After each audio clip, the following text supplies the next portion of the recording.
तो hello video channel का स्वागत है दोस्तों। सबसे पहले आप लोग मुझे बताइए कि मैं कैसा लग रहा हूँ, हीरो टाइप लग रहा हूँ कि नहीं। पहली बार मुझे लगता है कि मैं चश्मा बना के वीडियो बना रहा हूँ। अक्सर मैं चश्मा वगैरह पहनता नहीं हूँ, मेरी आदत नहीं है। मैं जब बाइक राइडिंग वगैरह करता हूँ, जैसे मार्केट जाना हो तो दिन में पहनते, नाइट के लिए व्हाइट ग्लास वाला आता है वो रखे रहते, तो वो थोड़ा सा ठीक है। चलिए फिलहाल चश्मा उतार लेते हैं, आप लोग को साथ अच्छा नहीं लग रहा होगा इसीलिए। तो फिलहाल दोस्तों इस वीडियो में हम बात करेंगे कास्ट सर्टिफिकेट के इशू को लेकर। मैंने एक कम्युनिटी में पोस्ट डाला था, तो उसमें आपको बोला था कि आपको कास्ट सर्टिफिकेट पर कोई भी अगर आपको डाउट होता है तो आप मुझे कमेंट करें, मैं उसका पूरा Q&A सेशन लाऊंगा। Q&A सेशन है आपका कमेंट में पढ़ूंगा और आपके कमेंट का मैं जवाब दूंगा कि जितने सारे कास्ट का इशू है सारा आपको क्लियर हो जाएगा। जो भी डाउट्स आपके कास्ट से रिलेटेड जो भी फॉर्म भरते समय होंगे उसका सारा डाउट मैं क्लियर करने वाला हूँ इस वीडियो में। तुम क्या करना चाहती बताओ? आज घूमने नहीं गए तुम? और दोस्तों आप सभी को हमारी तरफ से हैप्पी रिपब्लिक डे। मैं थोड़ा सा नाइट ड्यूटी किया था, दिन में सो गया था, इसलिए मैं थोड़ा सा उस पर वीडियो वगैरह नहीं बना पाया, कहीं घूम भी नहीं पाया। पार्क जाने का प्लान था, मार्केट भी आज था, संडे को मार्केट लगता है, इस वजह से वही प्लान हम लोग का गड़बड़ हो गया। फिलहाल इसी में रूम में बैठे हुए और ये बाबू मेरा इधर खेल रहा है। इधर बहुत सारे कुत्ते के बच्चे हैं, 4 कुत्ते का बच्चा टोटल है। इसको कल तो नहीं पहचाना था, लेकिन कुछ खिला दिए इसको थोड़ा खाना पीना, तो अभी आदत उसको लग गया। ये हमेशा दिन भर इधर ही घूमते रहता है, ये एकदम खेलता है, मस्ती करते रहता है। क्या है कुत्ता क्या है बताओ? भागो भागो, पीछे कुत्ता, पीछे तक पीछे, भागो भागो जल्दी भागो, भागो भागो जल्दी भागो, जल्दी भागो। वो कुत्ता से डरता भी है और ये खेलता भी है। क्या हुआ क्या हुआ? जाओ खेलो खेलो। हाँ तो जाओ खेलो। क्या है कुत्ता? क्या है? डॉगी। कुत्ता क्या है? कुत्ता। डॉगी नहीं बोला, लेकिन कुत्ता बोलता है। क्या है? कुत्ता। बोला उसको, बोला आइए। आराम से करो, पैर में मिट्टी लगा लिया तुम तो जा पैर धो के जा पैर धो लो जाओ।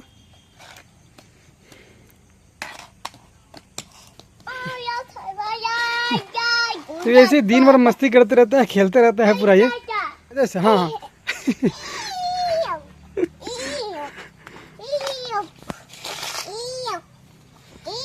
तो फिलहाल चलिए हम वीडियो को कंटिन्यू करते हैं। और दोस्तों वीडियो शुरू करने से पहले मैं आपको बताना चाहता हूं कि अगर आप ग्रुप डी की तैयारी कर रहे हैं तो आप प्रैक्टिस सेट जरूर बनाते रहें, क्योंकि प्रैक्टिस सेट बहुत ही जरूरी होता है। इससे आपका प्रैक्टिस बना रहता है, आपका स्पीड मेंटेन रहता है। तो आप ये किरण मोल्यूशन की इस बुक को फॉलो कर सकते हैं। आप देख सकते हैं ये ग्रुप डी के लिए जो बुक है ये आपके पीवाईक्यू की बुक है और ये प्रैक्टिस वर्क बुक है। तो पीवाईक्यू की बुक तो आप देख ही चुके हैं, प्रैक्टिस वर्क बुक भी आपको एक बार दिखा देता हूँ। ये बिल्कुल CN नंबर 8/2024 के पैटर्न पे आधारित बुक है। ये लेवल 1 पोस्ट है, इसके अंदर टोटल 25 प्रैक्टिस मिलता है। उसका खास बात क्या है कि एक ही बुक के अंदर आपको general science, mathematics, intelligence, general awareness सभी क्वेश्चन मिलते हैं। और ऑफलाइन ये हो गया, साथ ही साथ आपको एक इसके अंदर स्क्रैच कार्ड भी मिलता है जिसको आप अवेल करके आप ऑनलाइन टेस्ट भी दे सकते हैं। मोर देन 100+ टेस्ट आपको मिल जाता है इसको अवेल करने के लिए। इसके लिए आप ये वीडियो देख के इस स्क्रैच कार्ड को कैसे रिडीम करना है उसको भी देख सकते हैं, और 100 टेस्ट आपको फ्री मिल जाएगा, फ्री ऑफ कॉस्ट आपको करने के लिए। चलिए मैं एक बार दिखा देता हूँ। ये देखिए जो सेट है कितने अच्छे तरीके से दे रखा है, हर एक क्वेश्चन इसके अंदर बहुत ही अच्छे तरीके से दे रखा है ताकि आपको प्रिपरेशन करना आसान रहे। और हर एक क्वेश्चन का व्याख्या देखिए, डिस्कशन देखिए, एक्सप्लेनेशन देखिए, कितना अच्छे तरीके से दे रखा है इसके अंदर। हर एक क्वेश्चन को आप लगाएंगे तो 1 से 2 क्वेश्चन आपका और भी होता चला जाएगा। पॉइंटर फॉर्म में आपको एक्सप्लेनेशन सबके सब दे रखे हैं, देख रहे हैं आपको कितने अच्छे तरीके से विस्तार रूप से अच्छे तरह से दे रखा है।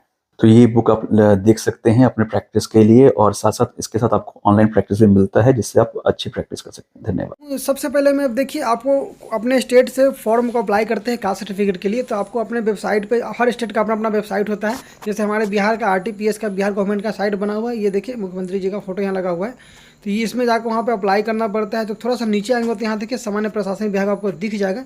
इसमें जब क्लिक करते हैं तो यहाँ पे देखिए बहुत सारे आपको ऑप्शन यहाँ पे दिख जाएंगे। आवासीय प्रमाण पत्र है, जाति है, आय है।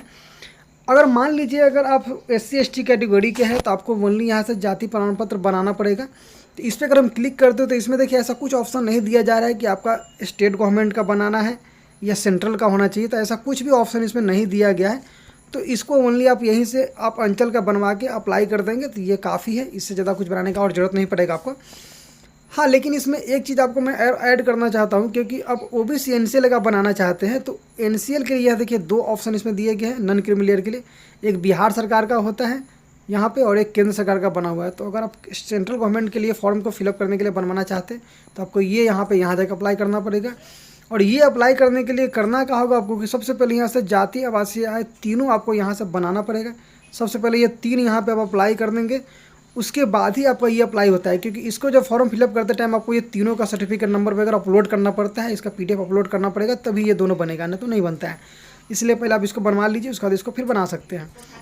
उसके बाद हम देखिए EWS का आते हैं, यहाँ पे आर्थिक रूप से जो कमज़ोर है उसके लिए, तो यहाँ पे उसको ये बनाना होगा। अगर इसके अंदर अगर हम देखते हैं तो यहाँ पे इसमें देखिए 3 ऑप्शन देखने को मिलते हैं। आप अंचल कार्यालय से बना सकते हैं, जिसको BDO SDO बोलते हैं, उसका SDM होता है, उसका DM होता है। तो इसमें भी ऐसा कुछ नहीं दिया गया है कि आपका बिहार सरकार का होना है, स्टेट गवर्नमेंट का या सेंट्रल गवर्नमेंट का, ऐसा कुछ इसमें नहीं दिया गया है।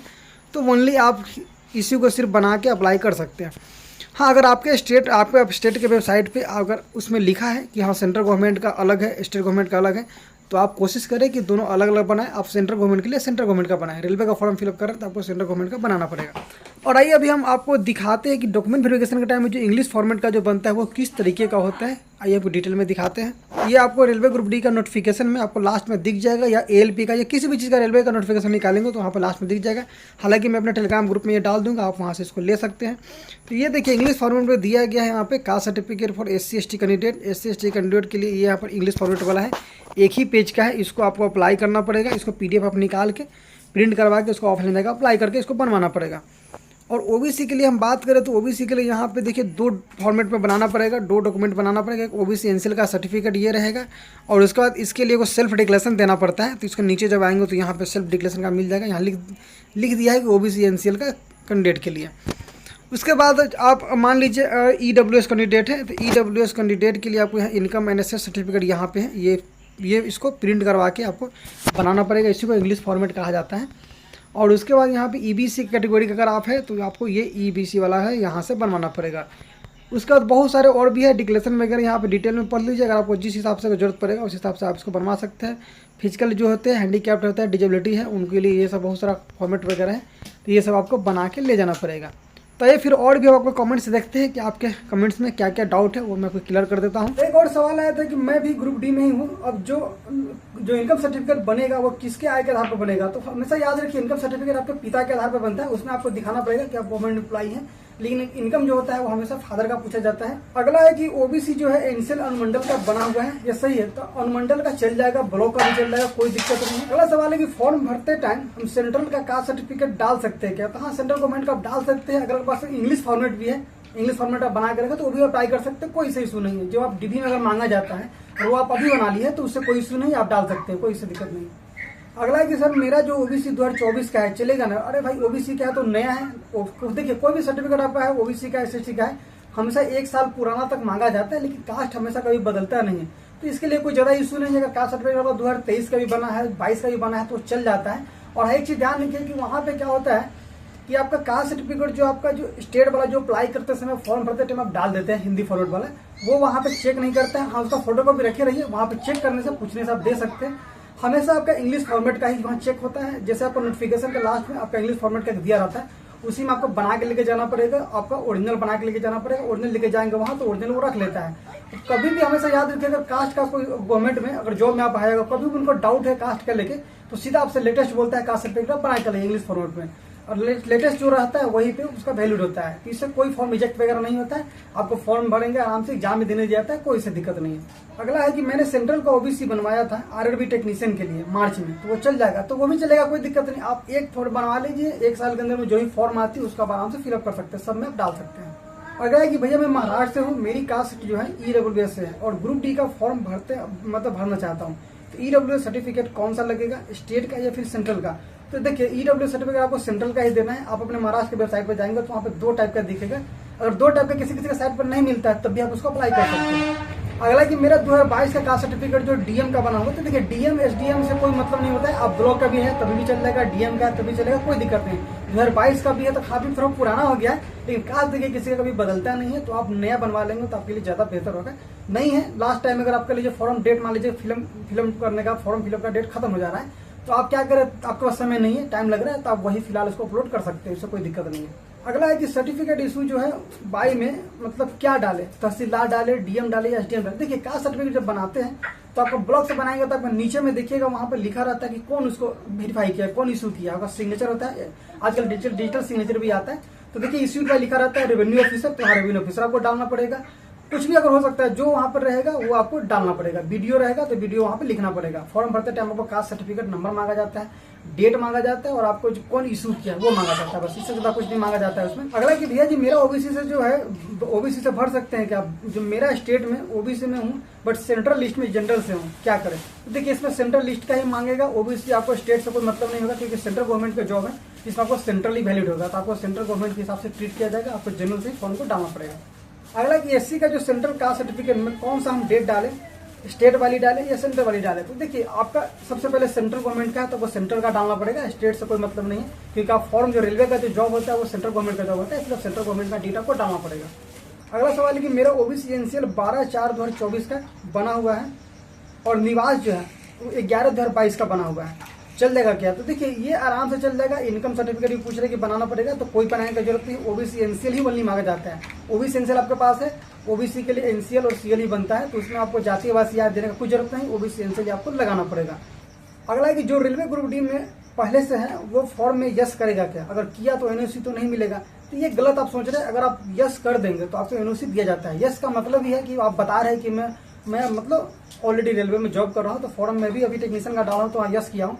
और यस करने के बाद आपको क्या कि एनओसी के लिए आपको उसका प्रिंट निकालना पड़ेगा। फॉर्म फिलअप जो आप कर देते हैं उसका प्रिंट निकाल के फॉर्म का आपको जाके ऑफिस में जाके जमा करना पड़ेगा एनओसी के लिए। एनओसी का फॉर्म आता है, वहाँ जाकर लिखेंगे तो आपको एनओसी आसानी से मिल जाएगा जब आपका वो जॉब क्लियर हो जाता है। तो हालांकि मैं एससी हूँ और राज्य सरकार का कास्ट सर्टिफिकेट है और मैं उसी से फॉर्म अप्लाई कर दिया हूँ, क्या डॉक्यूमेंट वेरिफिकेशन में रिजेक्ट हो सकता हूँ?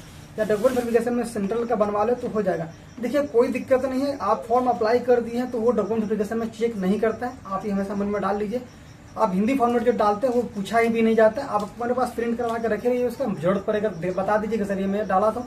आपका लेटेस्ट देखता है इंग्लिश फॉर्मेट का आप बनवा लीजिए, वही आपको मांगा जाता है, वो आप दे देंगे तो उससे कोई इसका इशू नहीं रहेगा। उसके बाद आप सीधे फॉर्म का एक्सेप्ट हो जाता है, उसका डीवी के बाद डायरेक्ट आपको मेडिकल के लिए भेज दिया जाएगा। तो कोई दिक्कत नहीं है, घबराने की जरूरत नहीं है। दोस्तों इतने सारे कमेंट्स थे, अभी जितना कमेंट था 50-60 कमेंट होते थे, मैंने जो मेन पॉइंट था उसको मैंने लिया है। अगर आपको और भी कोई डाउट्स होता है तो आप मुझे कमेंट करें, मैं आपको कमेंट पे रिप्लाई कर दूंगा। और फिर भी ज़्यादा अगर डाउट रहे तो मैं इस पर वीडियो बना दूंगा। हालांकि मुझे लगता है कि ऐसा कोई भी डाउट आपके मन में नहीं रहेगा, क्योंकि मैं सारा डाउट आपको ऑलरेडी क्लियर कर दिया हूँ। तो घबराने की जरूरत नहीं है। अच्छे से तैयारी कीजिए, फॉर्म को फिलअप कर लीजिए, बढ़िया जोन सेलेक्ट कर लीजिए। कौन सा जोन से फॉर्म फिलअप करें वो मैं इस पर वीडियो जल्दी ही बना दूंगा, ताकि आपको पता चल सके कि कौन सा जोन में फॉर्म फिलअप करें, ताकि आपका जॉब आसानी से और जल्दी हो जाए।